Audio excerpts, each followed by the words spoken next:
warahmatullahi wabarakatuh. Jumpa lagi dengan saya Wanti Murlianis SPD, CGP Angkatan 11 Kota Payakumbuh, Guru SDN 28 Payakumbuh.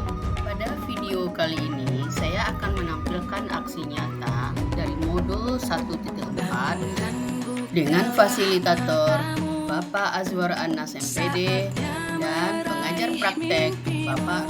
Pada aksi nyata budaya positif, saya akan memaparkan tentang perubahan paradigma belajar, disiplin positif, motivasi perilaku manusia, kebutuhan dasar, posisi kontrol restitusi, keyakinan kelas, dan segitiga restitusi di SD Negeri 28 Payang. Latar belakang penerapan budaya positif di sekolah merupakan salah satu upaya peningkatan kualitas pendidikan nasional. Penerapan budaya positif ini tidak bisa dilakukan tanpa dukungan dari semua elemen yang ada di sekolah. Dengan penerapan budaya positif ini diharapkan dapat mewujudkan visi sekolah dan membentuk karakter murid dalam mengimplementasikan nilai-nilai profil pelajar. Ada 5 rencana aksi nyata yang akan dilaksanakan pada kegiatan ini. Yang pertama yaitu sosialisasi kepada seluruh warga sekolah, meliputi kepala sekolah, guru, murid, dan tenaga kependidikan terkait disiplin positif, kesepakatan kelas, dan profil pelajar Pancasila, dan praktek segitiga restitusi sebagai dampak pelanggaran kesepakatan kelas. Yang kedua, guru menjelaskan tentang pengertian dan pentingnya kesepakatan kelas. Yang ketiga, guru memfasilitasi peserta didik untuk membuat kesepakatan kelas. Kesepakatan kelas yang telah disepakati selanjutnya ditandatangani seluruh warga kelas dipasang di dinding kelas. Yang keempat, menumbuhkan, menanamkan, dan membiasakan nilai-nilai profil pelajar Pancasila dan kegiatan ekstrakurikuler. Dan yang terakhir adalah mendokumentasikan setiap kegiatan ekstrakurikuler yang menunjukkan, mencerminkan, dan membiasakan nilai-nilai profil pelajar Pancasila. Adapun tujuan dari aksi nyata ini adalah yang pertama, menumbuhkan budaya positif dengan kesepakatan kelas. Yang kedua, mengembangkan nilai-nilai profil pelajar Pancasila pada diri murid dalam kegiatan pembelajaran. Yang ketiga, melakukan kegiatan pembiasaan murid untuk mengimplementasikan nilai-nilai profil. Adapun yang menjadi tolak ukur pada hasil aksi nyata, kegiatan membentuk keyakinan kelas dengan sesama di dalam kelas yang menjadi landasan siswa dalam bertindak yang akan membuat jiwa sosial siswa berkembang dalam bertanggung jawab. Kegiatan pengimbasan kepada guru-guru SD Negeri 28 Payakumbuh. Adapun rencana tindak lanjut yang akan saya laksanakan adalah pada setiap tahun ajaran baru, saya akan membuat kesepakatan kelas sebelum mulai pembelajaran di dalam kelas dan akan memposisikan diri saya sebagai manajer dalam posisi kontrol yang harus dimiliki oleh seorang pendidik. Selanjutnya, dokumentasi aksi nyata. Di sini ada video diseminasi budaya positif yang saya lakukan di SD Negeri 28 Payakumbuh.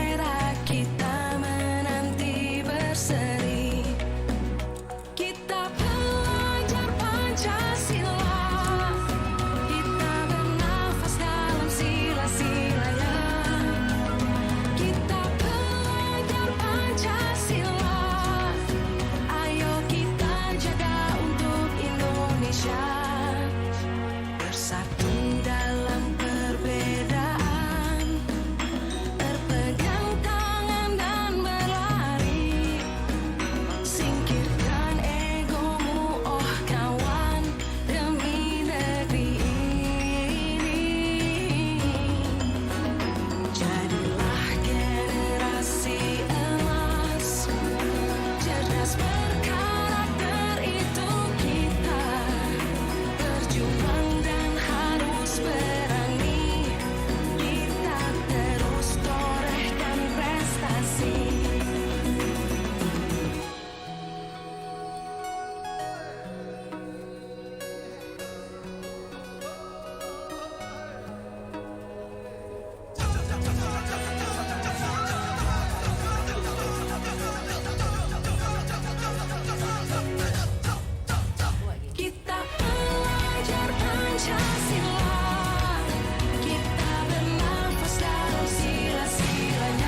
kita kirimkan kepada Nabi besar kita Muhammad Sallallahu Alaihi Wasallam.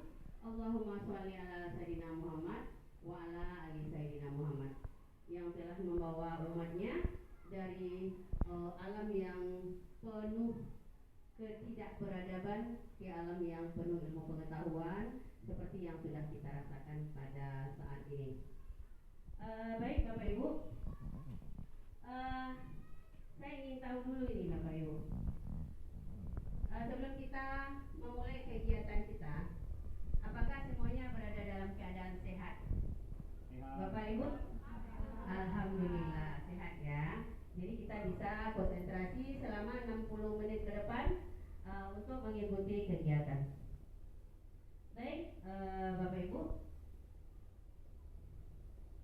pada diseminasi kali ini saya akan menyampaikan materi tentang budaya positif, yang mana pada kurikulum Merdeka kita dianjurkan untuk menanamkan karakter yang bernilai kebajikan pada peserta didik kita. Konsep inti dari budaya positif ada 8 poin. Yang pertama, perubahan paradigma belajar. Yang kedua, disiplin positif. Yang ketiga, nilai-nilai kebajikan. Yang keempat, kebutuhan dasar manusia. Yang kelima, motivasi perilaku manusia. Yang keenam, posisi kontrol guru. Yang ketujuh, keyakinan kelas. Dan yang kedelapan, segitiga restitusi. Di antara yang 8 item ini, kira-kira Bapak Ibu, apa yang rasanya yang paling baru bagi Bapak Ibu? Silakan diacungkan tangannya. Kalimat mana yang baru rasanya di antara yang 8? Silakan Bapak Ibu. Boleh? Bukti ya. Baru bukti ya. Bagi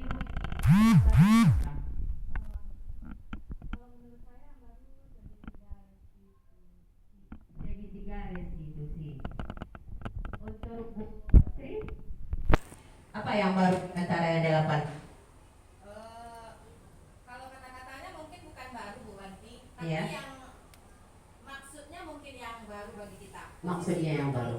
Posisi kontrol guru. Oke, tepuk tangan dulu untuk kita semuanya. Terima kasih Bapak Ibu, responnya luar biasa ya. Dengan pembelajaran dengan paradigma baru. Apa itu?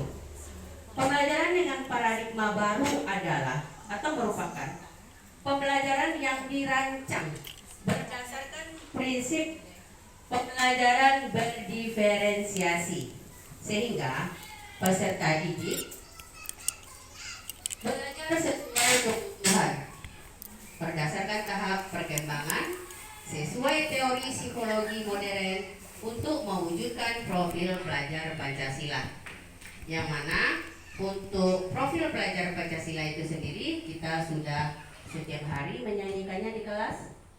Setiap hari kita dalam proses pembelajaran pasti kita berdasarkan yang 6 elemen ini.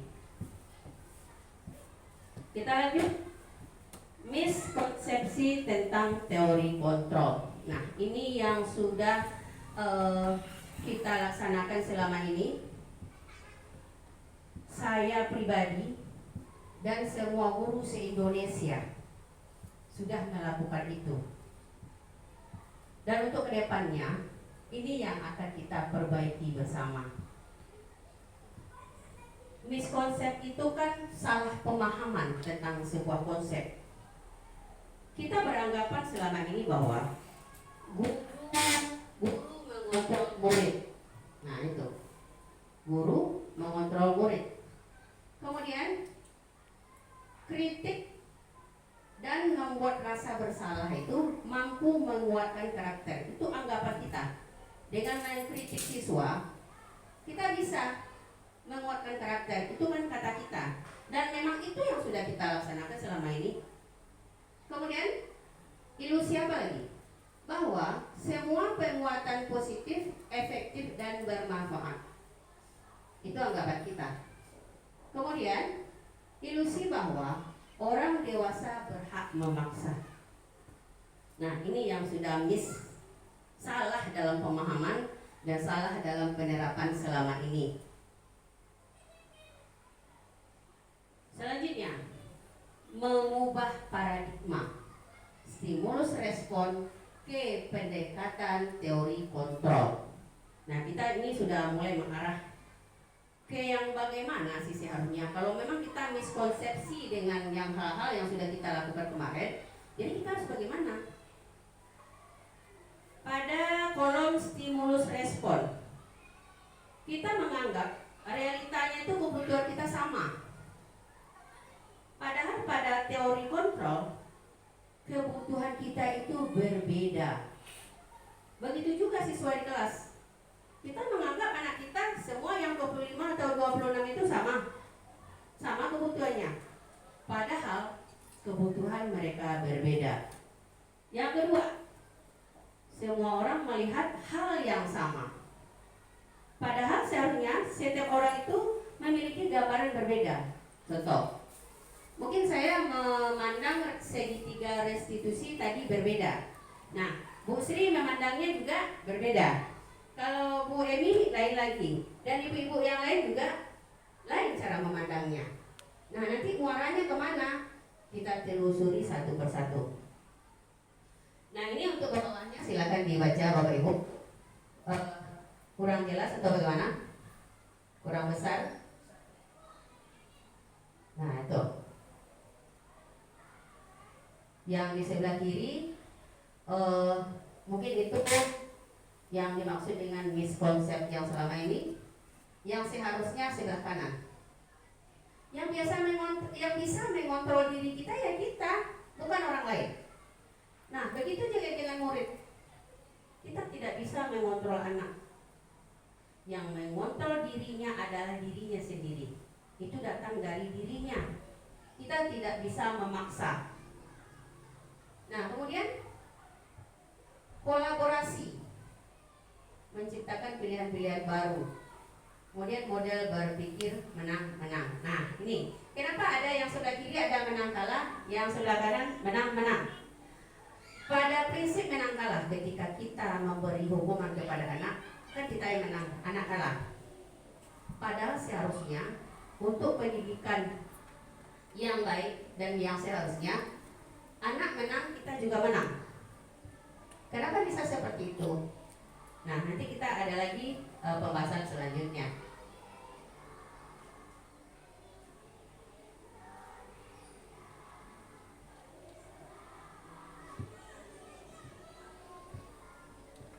Nah, kita mulai masuk ke disiplin positif.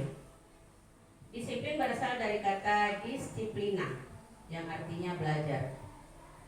Disiplin mengacu pada disiplin diri yang memiliki tanggung jawab terhadap apa yang dilakukan berdasarkan nilai-nilai yang diyakini. Disiplin positif merupakan salah satu cara penerapan disiplin yang bertujuan untuk menumbuhkan kesadaran serta memberdayakan peserta didik tanpa imbalan, penghargaan atau reward, ancaman atau hukuman. Nah, ini yang disiplin positif. Ini yang akan kita terapkan pada peserta didik kita. Selama ini, mungkin saya bisa tanya sama ibu guru kelas 1 dulu ya, sama Bu Ya atau Bu Emi. Anak-anak kita kan kadang ada yang tidak mau menulis ya, Bu. Nah, ketika anak tidak mau menulis, apa yang ibu lakukan agar anak kita mau menulis? Apa bujukan yang ibu lakukan agar anak bisa menulis? Silakan Bu Emi. Mungkin dibujuk deh, nanti ibu kasih permen, nanti di ini. Nah, mungkin itu bujukan ya. Atau nanti kalau anak ibu nanti mau menulis, nah nanti dikasih bintang di bukunya. Ada Bu Emi. Pendengar yang aktif. Anak-anak tidak mau lagi mendengar sekarang, lebih banyak membantah. Kemudian tidak merendahkan orang lain dan memberikan yang terbaik dari diri. Nah, ini kita dituntut untuk mendidik anak mempunyai skill yang seperti ini.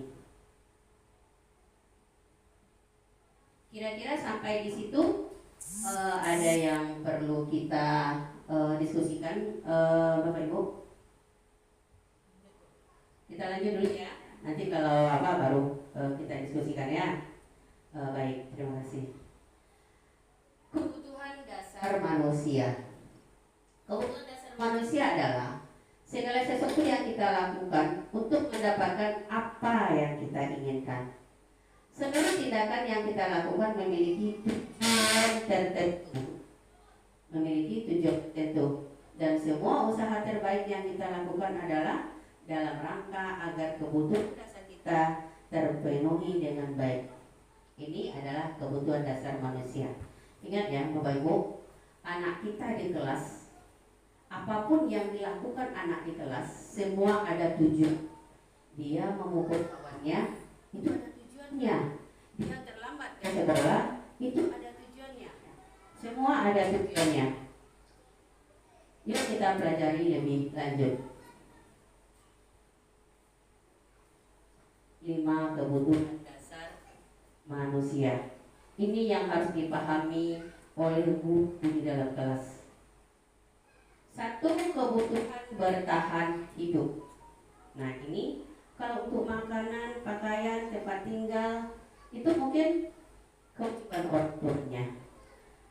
Kalau keamanan bisa di kelas. Keamanan seperti apa yang diinginkan oleh anak kita di kelas?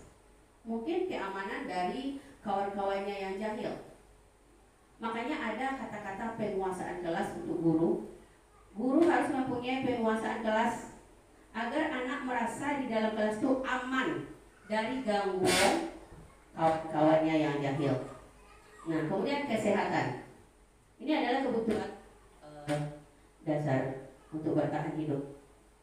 Yang kedua, kasih sayang dan rasa diterima. Nah, jujur ya Bapak Ibu, ketika saya mempelajari ini di modul CGP, saya langsung saya sendiri merasa bahwa siswa di kelas itu sebenarnya tidak sepenuhnya kita perhatikan. Mereka itu ingin merasa diterima dirinya oleh kita, merasa ingin dipedulikan, ingin kita berbagi kepada dia, ingin kita bekerja sama dengan dia, dan mereka ingin menjadi bagian dari diri kita.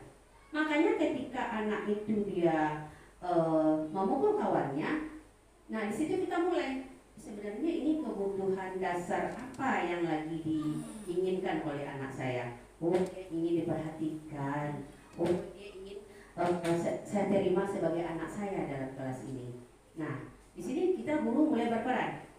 Kemudian yang ketiga, kebutuhan dasar tentang penguasaan. Semua manusia itu ingin jadi penguasa. Nah, ini yang membuat seperti itu ya, kebutuhan dasar tadi. Orang yang ingin menjadi penguasa itu pasti punya harga diri, keinginan untuk dianggap ketika dia memukul meja kawannya, karena dia ingin menjadi pemimpin, ingin jadi penguasa bagi kawannya yang lemah. Nah, kemudian berprestasi.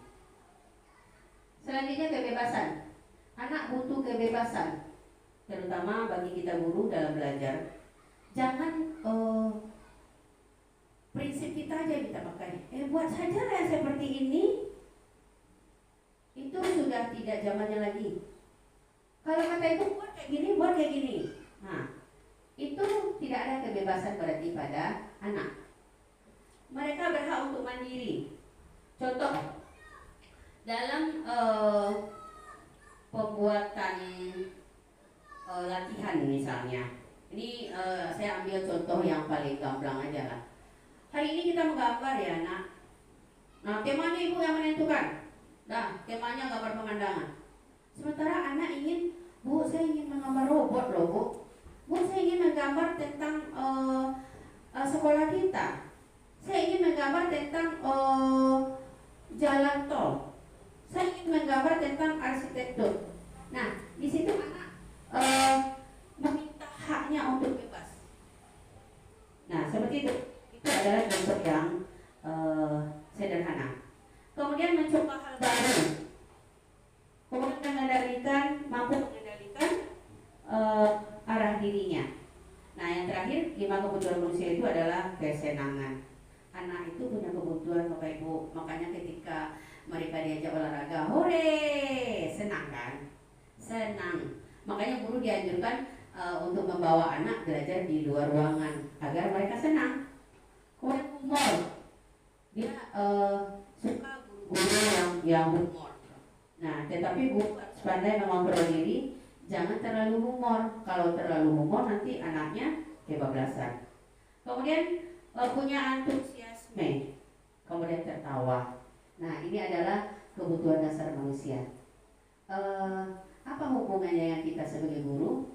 Semua yang dilakukan anak di dalam kelas, ibu harus berpatokan ke 5 kebutuhan dasar ini. Sebenarnya ketika anak saya itu memukul kawannya, apa yang ingin ditunjukkannya ke saya? Dia minta apa dari saya? Nah, seperti itu. Sampai di sini, bagaimana, Bapak Ibu? Tidak paham sama sekali atau bagaimana? Kita mulai ya, memahami ya. Perilaku manusia. Apa yang memotivasi perilaku manusia itu? Ada 2, dari luar dirinya dan dari dalam dirinya sendiri. Kalau dari dalam dirinya, intrinsik. Kalau dari luar dirinya, ekstrinsik. Apa itu? Dia tidak terlambat hari ini hanya karena takut dihukum. Nah, itu contoh menghindari ketidaknyamanan atau hukuman. Dia memakai ikat pinggang hari ini cuma karena takut nanti barisannya dibedakan dengan kawannya. Nah, itu. Kemudian apalagi yang berasal dari luar dirinya untuk mendapatkan imbalan. Oh, nanti kalau kelas 4B atau 4A nanti barisannya lurus, nanti sampai di kelas dikasih permen sama gurunya. Nah, itu imbalan, penghargaan. Jadi bukan berasal dari dirinya dia berperilaku itu. Seharusnya anak-anak kita bimbing, kita didik untuk menjadi orang yang mereka inginkan dan menghargai diri sendiri dengan nilai-nilai yang mereka percaya. Oh, saya menjadi disiplin bukan karena siapa-siapa, tapi karena ingin disiplin dari diri saya sendiri. Dan ini sangat bermanfaat untuk diri saya nanti. Nah, ini yang diharapkan. Jadi motivasi perilaku manusia yang diharapkan yang berasal dari diri anak. Jangan karena takut dihukum, karena tidak nyaman, karena dapat imbalan, atau karena dihargai. Ada 3 yang sudah berlaku di tengah-tengah kita, Bapak Ibu. Ada hukuman, ada konsekuensi, ada restitusi. Nah, ini ada restitusi. Kalau hukuman itu tidak tercerna atau tiba-tiba, ya udah, karena kamu terlambat hari ini, kamu tidak boleh ini masuk ke dalam, kamu berdiri di luar. Kan artinya itu tiba-tiba, tidak tercerna. Kemudian murid tidak tahu apa yang akan terjadi dan tidak dilibatkan, nggak dikasih tahu dia tentang hukuman ini.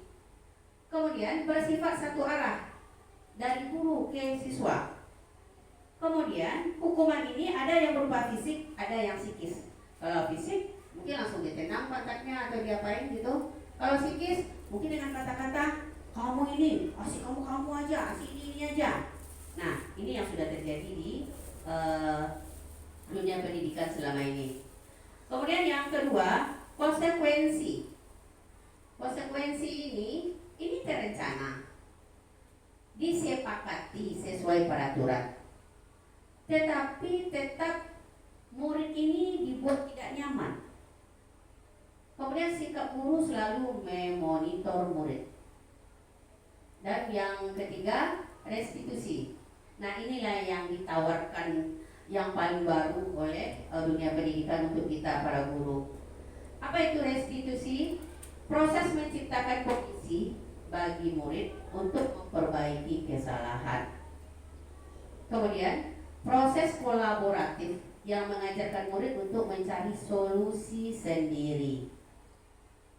Nah, jadi nggak dihukum lagi, nggak ada konsekuensi lagi pada restitusi. Tapi ingat Bapak Ibu, proses restitusi ini tidak mudah dan tidak cepat hasilnya.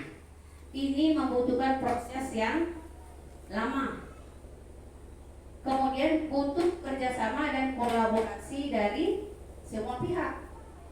Kemudian muncul pertanyaan lagi, apakah dengan setelah adanya restitusi nggak ada lagi peraturan di sekolah? Oh, tidak seperti itu. Peraturan tetap ada peraturan, tetapi restitusi ini adalah hal yang baru yang mulailah diterapkan lagi. Mungkin nanti seiring berjalannya waktu, restitusi ini lebih banyak menghasilkan ke hal-hal yang lebih baik lagi. Dengan kita sentuh hatinya, ini contoh ya. Saya ada buat video untuk tugas demonstrasi kontekstual. Jadi begini skenarionya. Anak saya terlambat. Jadi saya bilang begini, kamu terlambat, ibu dapat laporan dari guru piket. Iya bu, udah berapa hari terlambat? Ada 3 hari. Apa alasan kamu terlambat? Karena saya main HP bu semalam. Oh iya. Nah, apa kalimat yang saya ucapkan? Oh iya, sebenarnya semua manusia itu punya kesalahan dan pasti berbuat salah. Cuma kita sebagai manusia ada nggak niat untuk memperbaikinya? Nah, itu kalimat restitusi yang ditawarkan oleh guru. Kemudian yakin kelas mana yang sudah kamu langgar? Oh disiplin bu, datang tidak tepat waktu bu. Nah, itu adalah kalimat untuk restitusi. Nanti kita akan sampai ke sana.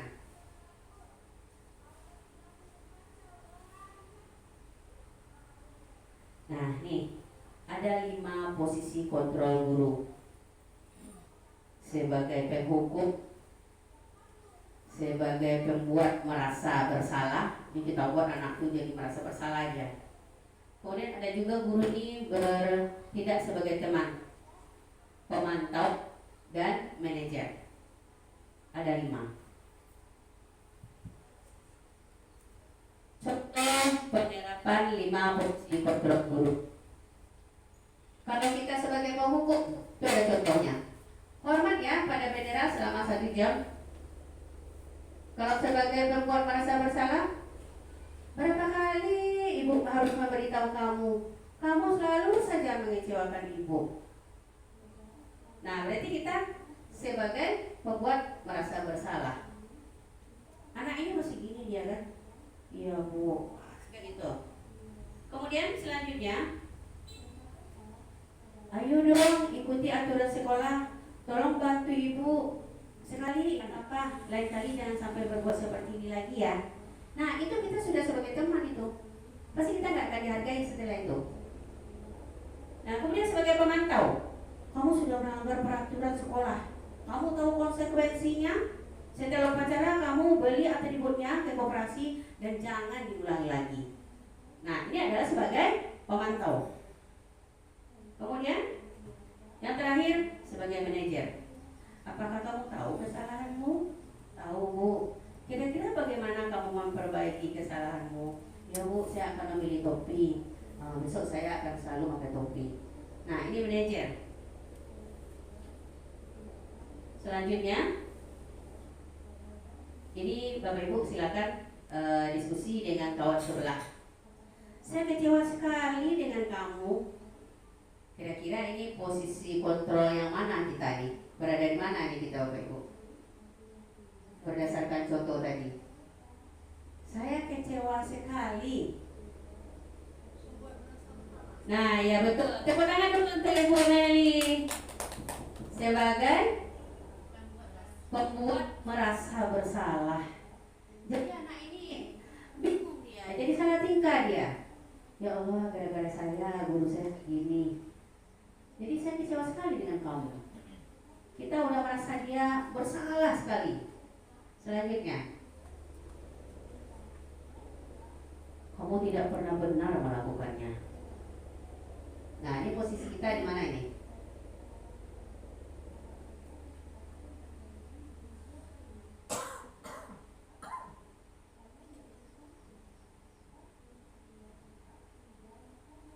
Apakah ini penghukum? Kamu ini tidak pernah benar melakukannya. Ya udah, karena kamu tidak benar melakukannya, nah nanti kamu ini menulis sekian. Apakah masuk, ibu-ibu? Masuk nggak? Kayak penghukum. Kalau sudah menyalahkan ke anak, kamu tidak pernah benar-benar, anaknya tidak benar-benar, berarti salah selalu.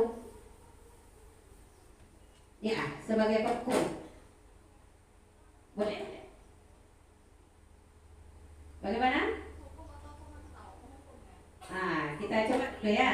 Kita anggap aja dulu boleh memantau, boleh menghukum. Yuk kita lihat kalimat selanjutnya. Apa rencanamu untuk menyelesaikan masalah ini? Nah, ini ke manajer. Ini kita menawarkan ya, dia menyelesaikan masalahnya sendiri. Oke. Ayolah, lakukan ini ibu. Ini adalah teman. Betul sekali Bu Meli. Kamu tidak pernah mendapat nilai jika tidak mengerjakan tugas. Jadi harus dipantau guru dulu. Berarti ini yang pemantau. Yang tadi adalah Bang Koko. Nah, sampai di sini kita rasa-rasanya ada ya di posisi ini ya. Ada Bapak Ibu? Kalau saya pribadi jujur, saya ada di posisi penghukum. Saya juga ada di posisi pembuat rasa bersalah. Saya juga ada di posisi teman. Saya ada di semua posisi tersebut. Kalau saya pribadi, setelah saya analisa materinya, saya ada di 5 posisi tersebut. Dan saya juga melihat Bapak Ibu ada juga di posisi itu. Nah, pelan-pelan kita berangsur ke posisi yang terakhir tadi sebagai manajer dengan melaksanakan segitiga restitusi. Nah, bagaimana alurnya? Mengapa harus keyakinan kelas? Mengapa tidak peraturan kelas? Nah, coba saya minta pendapat dari salah satu Bapak Ibu. Apa bedanya keyakinan kelas dengan peraturan kelas? Silakan. Kita kan sudah punya tuh di kelas masing-masing keyakinan kelas. Kira-kira keyakinan kelas itu dibuatnya oleh gurunya atau bagaimana? Nah, jadi bedanya Bapak Ibu, kalau peraturan kelas, aturan dibuat oleh sekolah atau guru, anak tidak dilibatkan. Sementara keyakinan kelas dibuat oleh anak, dibimbing oleh guru, kemudian disepakati secara bersama-sama dengan sebuah kesepakatan, tidak akan melanggar dan diyakini secara bersama-sama. Nah, ini bedanya. Makanya sekarang berubah, bukan peraturan lagi, sudah menjadi keyakinan kelas. Itu perbedaannya. Nah, ini dia langkah-langkah membuat keyakinan kelas. Bersifat abstrak, berupa pernyataan universal, dibuat dalam pernyataan positif, sedikit saja agar mudah diingat. Jadi kalau keyakinan kelas itu jangan tidak boleh datang terlambat ke sekolah. Nah, tidak seperti itu. Jadi bagaimana? Disiplin atau datang tepat waktu. Kemudian apa lagi? Bagaimana Bu kalau saling menghormati antar teman? Jadi disingkat menjadi apa? Rasa hormat. Nah, itu. Jadi keyakinan kelas itu kalau dapat singkat katanya. Banyak nggak apa-apa, misalnya sampai 12 item nggak apa-apa. Misalnya kebersihan, kan yang piket datang. Jadi mungkin Bapak Ibu kalau membuat keyakinan kelas bisa diambil foto-fotonya atau videonya. Kalau saya kemarin anak-anak saya kasih stick note, kemudian mereka bebas mengungkapkan apa yang ada dalam hati, kemudian menempelnya di papan tulis. Jadi ada foto, ada video. Nah, nanti baru akan dibuat di dalam sebuah karton atau selembar karton. Nanti akan ditempel di dinding seperti yang ada di depan Bapak Ibu sekalian. Jadi anak-anak menempel seperti itu. Biarkan mereka mengeluarkan isi hatinya, apa yang diinginkannya untuk kenyamanan di kelas. Dia maunya apa gitu. Tanya, kalian maunya apa? Agar kalian diam di dalam kelas ini maunya seperti apa? Maunya teman kalian itu bagaimana dengan kalian? Maunya ibu ini seperti apa? Biarkan mereka mengeluarkan unek-uneknya melalui stigma, tempel. Nah, itulah yang disebut dengan keyakinan kelas. Nah, dan ini juga bisa kita buat untuk keyakinan sekolah. Mungkin nanti ibu kepala sekolah dengan seluruh guru berkumpul, membuat keyakinan sekolah. Apa yang harus kita buat? Nah, inilah pembentukan keyakinan kelas. Nanti materinya akan saya bagi kepada Bapak Ibu. Selanjutnya, nah inilah dia. Ini yang sebenarnya yang dituju dari materi hari ini. Segitiga restitusi dengan peran kita sebagai manajer. Di antara 5 peran guru tadi, kita dianjurkan sebagai manajer, Bapak Ibu. Segitiga restitusi adalah suatu proses dialog yang dijadikan oleh guru agar dapat menghasilkan murid yang mandiri dan bertanggung jawab. Segitiga restitusi ini ada 3 tahapan yang kita lakukan ke anak ketika anak melakukan pelanggaran. Nah, ini contoh. Ketika anak A dengan anak B kelahi nih, pukul-pukulan, tonjok-tonjokan di kelas, terus kita masuk. Ini contoh penerapan restitusi ya Bapak Ibu. Pas kita datang, yang satu sudah menangis, yang satu emosi. Nah, jadi kita bisa mendudukan mereka berdua. Apa yang kalian lakukan berdua? Kita tanya untuk pelaksanaan segitiga restitusi ini. Jadi kita berada di posisi manajer Bapak Ibu. Kita tidak boleh menyalahkan A, tidak boleh menyalahkan B. Kita tanyakan dulu. Nah, yang pertama adalah menstabilkan identitas. Nah, yang mereka berdua. Iya Bu, tadi dia nyontek saya Bu. Saya udah tutup-tutup buku saya diconteknya juga. Ya udahlah, saya jambar rambutnya, saya tarik jilbabnya. Nah, itu kata yang memukul. Kata yang menangis, iya Bu, saya gak belajar tadi di rumah Bu, jadi saya nyontek, gak bisa saya isi sendiri. Nah, itu adalah tahap menstabilkan identitas. Nah, peran kita sebagai manajer apa di situ?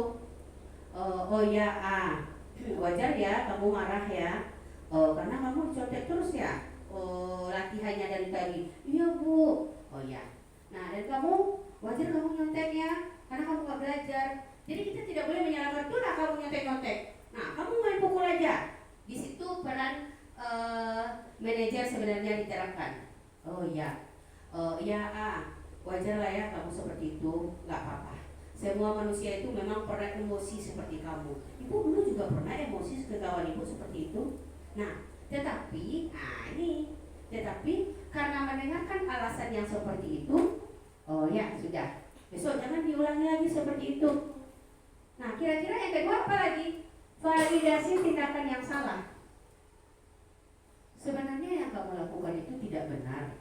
Kamu kan bisa ngomong sama guru, Bu, kalau saya nyontek, makanya saya nggak suka nih Bu. Lapor dulu ke guru. Tidak perlu kamu main hajar. Nah, itu validasi tindakan yang salah. Jadi kita kasih tahu anak bahwa itu salah.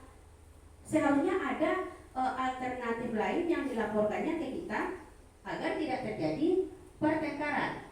Nah, kita ada di tahap 2, validasi tindakan yang salah.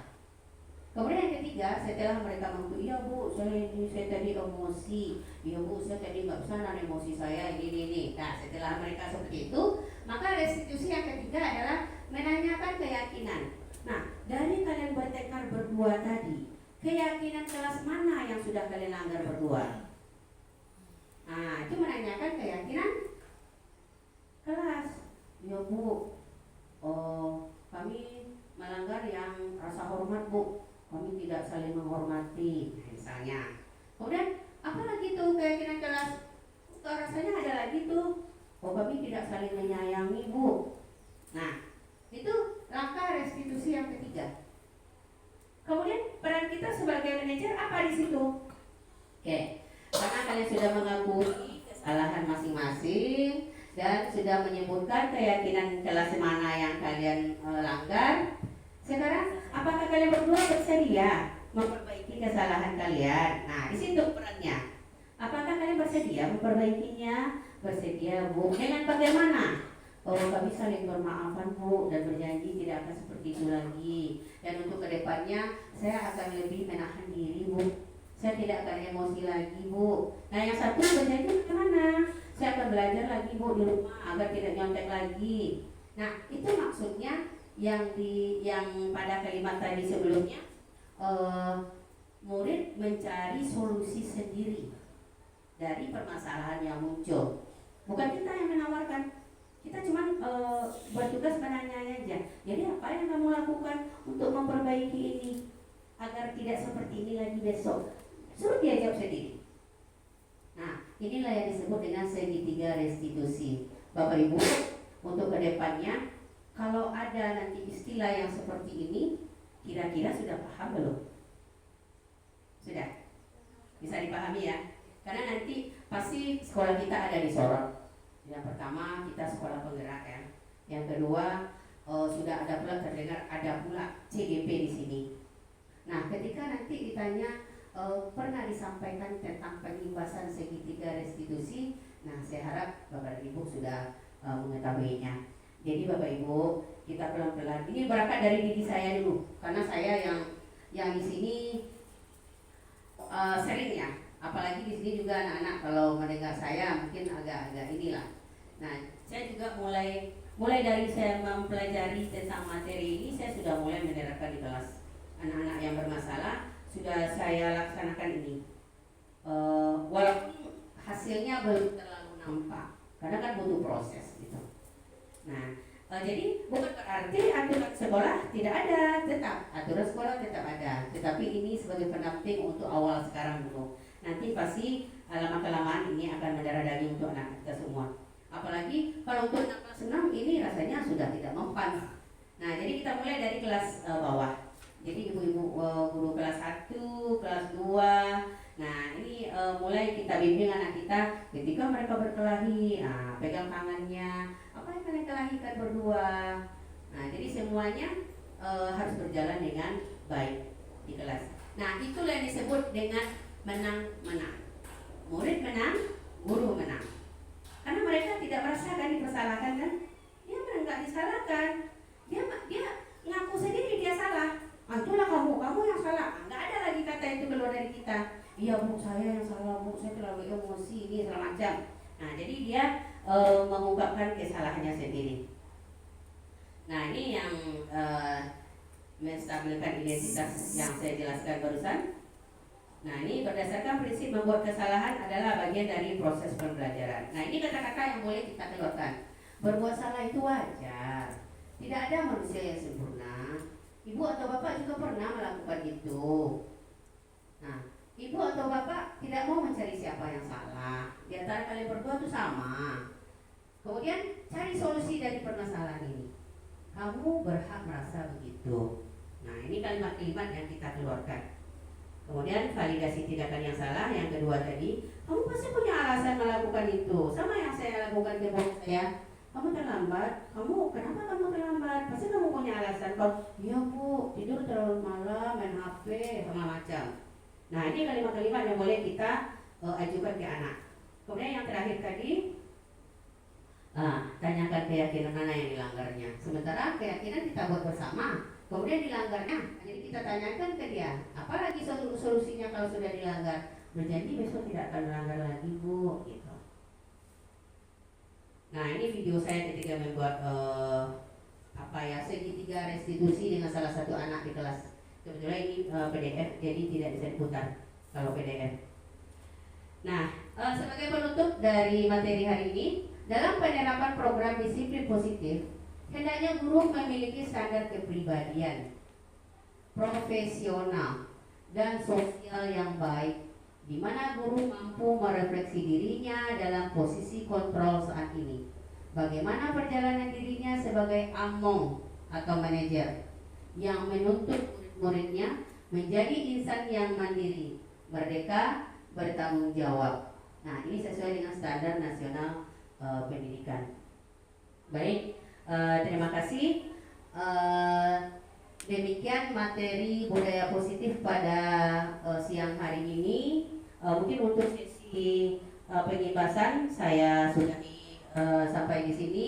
Setelah ini kita ada sesi tanya jawab ya, ada diskusi atau kolaborasi sedikit untuk mencari solusi. Demikian materi pada siang hari ini. Terima kasih atas semua perhatiannya Bapak Ibu. Lebih dan kurangnya mohon dimaafkan. Billahi taufiq wal hidayah. Assalamualaikum warahmatullahi wabarakatuh. Sesi diskusi ini kita akan membuka beberapa pertanyaan. Mungkin pertama dimulai dari ibu-ibu dulu ya. Silakan tunjuk tangan ibu-ibu. Silakan Bu Meli. Ya dari tadi yang kita bahas di 3 diskusi kan Bu. Iya. Kita sudah melaksanakan, sudah coba laksanakan di kelas.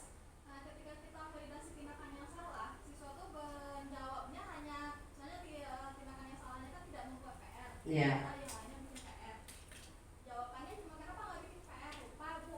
Lupa jawabannya. Iya. Terus gimana bagusnya gitu kan? Mhm. Ya besok berjanji tidak mengulangi, tapi besoknya lupa lagi ya. Jadi bagaimana? Lupa lagi gitu ya. Iya. Laksanakan. Baik, terima kasih kepada Bu Meli. Tepuk tangan dulu untuk kita semua. Baik, terima kasih Bu Meli atas pertanyaannya ya. Bagaimana kalau ketika Bu Meli sedang melakukan segitiga restitusi pas pada yang kedua validasi tindakan yang salah? Kenapa kamu melakukan itu? Kenapa kamu tidak buat tugas? Jawaban anak dengan gamblang, lupa Bu. Lupa. Nah, ketika dia mengatakan lupa, kira-kira orang kalau lupa itu, Bu Meli mungkin bisa lanjutkan dengan kalimat, kira-kira kalau orang lupa itu biasanya tidak ingat, ya iyalah lupa tidak ingat gitu. Kalau tidak mengingat dengan bagus, artinya dia tidak punya niat dari hati untuk bekerja. Berarti kamu tidak punya niat dong untuk bekerja. Kok bisa lupa? Biasanya kalau segala sesuatu yang digandrungi orang, yang disukai orang, itu pasti selalu ingat. Berarti kamu tidak suka. Artinya kamu tidak suka pelajarannya. Itu bisa dilanjutkan ke sana. Nah, bisa digali lagi. Yang membuat dia lupa itu pasti dia lebih senang bermain daripada belajar. Itu artinya. Nah, kemudian Bu Meli lanjut ke apa? Bisa dilanjutkan ke menanyakan keyakinan. Kan kita sudah buat keyakinan kan? Keyakinan bersama, iya. Kira-kira lupa itu termasuk kemana? Ke keyakinan yang mana? Nanti anak akan jawab, Bu, itu bertanggung jawab Bu, saya tidak bertanggung jawab. Mungkin dia akan menjawab seperti itu ya. Nah, berarti kamu tidak bertanggung jawab. Berarti kamu sudah melanggar keyakinan dong yang kita buat bersama. Nah, rasanya sebagai seorang anak yang punya pendidikan bagus, kalau melanggar sebuah keyakinan, kesepakatan yang kita buat, apakah dia mempunyai akhlak yang bagus? Nah, mungkin kita bisa masukkan di situ kata-kata yang menyentuh hatinya. Berarti besok orang gak akan percaya lagi dengan kamu. Kalau kamu lupa-lupa seperti itu, gak percaya lagi dengan kamu karena kamu tidak bertanggung jawab. Nah, sekarang agar ini tidak terulang lagi, bagaimana? Apa solusi yang kamu tawarkan ke ibu? Ya Bu, besok janji gak akan buat lagi. Nah, besoknya dibuat lagi, kan gitu, dibuatnya lagi. Ya, mungkin disitulah kesabaran kita sebagai guru harus diuji ya Bu Meli. Apalagi kita guru SD. Karena saya dengar dari teman saya guru SMP dan SMA, itu lebih saya kira saya yang menceritakan siswa saya yang paling parah. Lebih parah pula lagi yang anak SMK itu melakukan kesalahan berulang-ulang gitu. Anak saya sudah begini, tapi setelah buat perjanjian pakai materai lagi, diulangnya lagi. Nah, itulah kita sebagai guru. Kita tidak akan mendapatkan hasil yang dalam waktu yang cepat, Bu Meli. Nah, 2 kali, nah 3 kali, wajah dia juga lagi. Kamu lagi jumpa dengan ibu, lupa lagi, berarti mereka tidak bertanggung jawab lagi nih. Nah, bolehlah kita pakai bahasa yang agak menggelitik sedikit kan? Nah, jadi ya memang seperti itulah anak-anak Bu Meli. Jadi kita harus bersabar dalam menghadapi anak-anak untuk menerapkan segitiga restitusi. Karena pemerintah sudah menyarankan bahwa dalam menyelesaikan segala sesuatu permasalahan harus dengan kepala yang dingin dan sabar, tetapi menyentuh kalbu anak-anak. Nah, ini butuh proses. Nah, seperti itu Bu Meli. Bagaimana dengan Bu Meli? Konsisten seperti yang saya katakan tadi. Sebenarnya kita sudah baik selama ini di sekolah ini. Banyak budaya positif yang sudah kita laksanakan. Cuman kurang konsisten gitu. Jadi lebih konsisten lagi dan lebih berkomitmen lagi. Ya kalau sekarang kita jadi manajer kan karena udah begitu jadi penghukum besoknya. Nah, jadi penghukum ya Bu Meli. Dia lagi. Nah kamu lagi, wajahmu lagi yang nampak gitu ya. Tapi insya Allah lah, mungkin tidak akan berani lah dia sampaikan 10 kali, mungkin nggak akan lah ya. Mungkin 2, 3, 4 ya mungkin. Apalagi anak SD. Ya disitulah letak kerja kita sebagai guru SD. Ya mungkin itu Bu Meli, bagaimana? Oke ya. Nah, terima kasih Bu Meli. Selanjutnya pertanyaannya kita minta dari Bapak ya. Mungkin ada sesuatu yang terasa di hati Bapak ketika dalam pelaksanaan pembelajaran di mata pelajaran Bapak. Silakan kepada Pak Munardi. Terima kasih kepada Bu Wanti. Ya. Masalah yang saya temui sewaktu saya mengajar, itu saya mengajar PJOK di lapangan. Ya. Pertama sekali waktu saya bariskan anak-anak, kita akan mengambil absen. Ya. Tahu-tahu kita sedang memanggil anak yang nomor 3, baru kebetulan yang 8 di belakang itu dia berkelahi. Sudah saya panggil, kenapa kamu berkelahi? Karena dia sering-sering menyebut nama orang tua saya, Pak. Iya. Itu kamu apakan dia? Ya saya pukul dia, Pak. Nah, bagaimana caranya saya menyelesaikan tentang segitiga restitusi itu? Dari mana saya mulai? Terima kasih. Baik, Pak Mu. Iya, memang kita lihat ya, anak-anak kalau sudah di lapangan itu sering kebablasan. Saking senangnya. Berdasarkan 5 kebutuhan manusia tadi, kebutuhan dasar. Karena saking senangnya, dapat kesenangan, lupa segalanya gitu. Ketika anak melakukan keributan atau pertengkaran, mungkin kita yang pertama kembali ke 5 dasar kebutuhan manusia tadi. Yang pertama, anak ini butuh kasih sayang dari kita sepertinya. Mungkin dia perlu diperhatikan. Nah, itu yang pertama. Dia ingin ada pada bagian kita. Dia ingin menjadi bagian dari diri kita. Anak ini. Kemudian tugas kita sebagai guru juga kita perlu tahu latar belakang keluarganya. Nah, mungkin di keluarganya dia tidak mendapatkan perhatian dan kasih sayang dari orang tuanya. Makanya kan banyak tuh anak-anak kita di kelas istilah kita kan MPO, menarik perhatian orang. Karena di sekolah, karena di rumah mereka memang tidak mendapatkan kasih sayang, dan bahkan ada orang tuanya berangkat, anaknya masih tidur. Nah, nanti orang tuanya pulang, anaknya sudah tidur lagi. Dan seperti anak kita yang bernama Rafa, kan sering tidak mandi ke sekolah. Nah, anak yang seperti itu, ketika dia sudah kita beri perhatian yang lebih, itu insya Allah mungkin akan mulai ada perubahan. Nah, cuma sayangnya kita dan saya sendiri sebagai guru mungkin belum melaksanakan seperti itu. Saya masih melaksanakan yang respon yang salah tadi, miskonsepsi tadi. Saya menganggap semua mereka itu sama. Saya menganggap bahwa kebutuhan mereka itu sama. Padahal tidak. Kita harus tahu membedakan. Oh, ini anak-anak. Oh, ini butuh perhatian dari segi ini. Oh, kalau ini dia butuh perhatian dari segi ini. Mungkin itu yang kurang kita pahami, Pak Bu. Termasuk diri saya sendiri, Pak Bu, seperti itu. Nah, ketika anak melakukan keributan seperti itu, Pak Bu mau mulai dari mana? Pertama itu tadi, Pak Bu mungkin perlu mengetahui kebutuhan dasar yang mereka inginkan. Apa sebenarnya yang mereka inginkan? Yang kedua, nah, validasi tindakan yang salah. Langsung di validasi aja. Kenapa kamu melakukan itu? Apa penyebabnya? Iya Bu, iya Pak, dia tadi nyebut-nyebut nama bapak saya. Nah, kamu dalam kesepakatan kelas, dalam keyakinan kelasmu ada nggak rasa hormat? Nah, Bapak boleh mulai ke sana. Ada nggak di dalam kelasmu terpampang di situ saling menghormati atau saling menyayangi atau rasa hormat? Jika sudah, berarti kamu melanggar keyakinan kelas kamu. Nah, itu yang Bapak ajukan ke dia. Iya Pak, saya sudah melanggar keyakinan kelas yang kami buat bersama. Nah, bagaimana untuk memperbaiki kamu? Jadi kita tawarkan ke dia, bagaimana kamu cara memperbaikinya? Iya Pak, besok saya tidak akan mengulangi lagi seperti itu. Pasti anak akan jawabnya seperti itu, walaupun besoknya akan diulangi lagi. Yang jelas ketika kita melaksanakan segitiga restitusi, dia pasti iya aja. Pasti dia akan memberi solusi ke kita. Dia yang ngasih solusi ke kita. Nah, bagaimana nih jalan keluarnya lagi kalau udah kayak gini? Oh ya Bu, besok enggak lagi Bu, besok janji Bu, enggak lagi. Tapi besok diulangi lagi. Tapi insya Allah diulangi lagi, kita anukan lagi, kita selesaikan lagi, ulangi lagi, selesaikan lagi. Ya memang itulah kerjaan kita di sini kan. Memang itu kerjaan kita di sini, gitu. Karena jujur tanpa ada siswa kita tidak ada di sini. Betul nggak Bapak Ibu? Kita ada di sini karena siapa? Karena siswa. Jadi kita tidak boleh bosan. Tidak boleh bosan.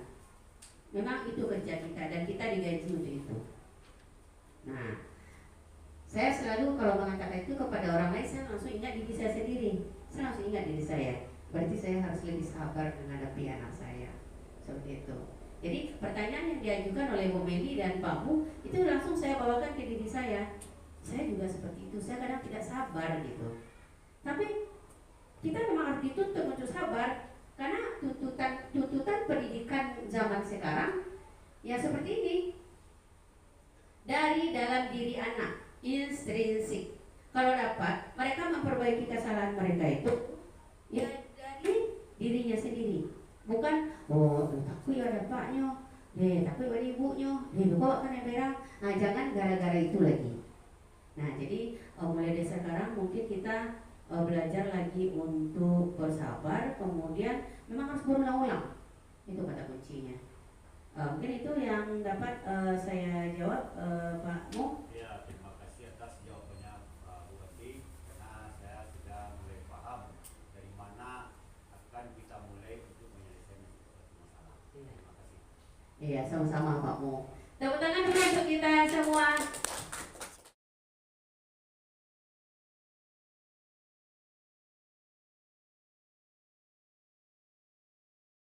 Kesimpulan, budaya positif adalah disiplin baik yang harus diterapkan agar membiasakan kebiasaan baik yang sudah ada, di mana hal-hal seperti ini akan menjadi suatu kebiasaan yang dapat menumbuhkan karakter Pancasila pada peserta didik dan juga pendidik agar mampu memposisikan dirinya sebagai pengajar yang berkarakter Pancasila.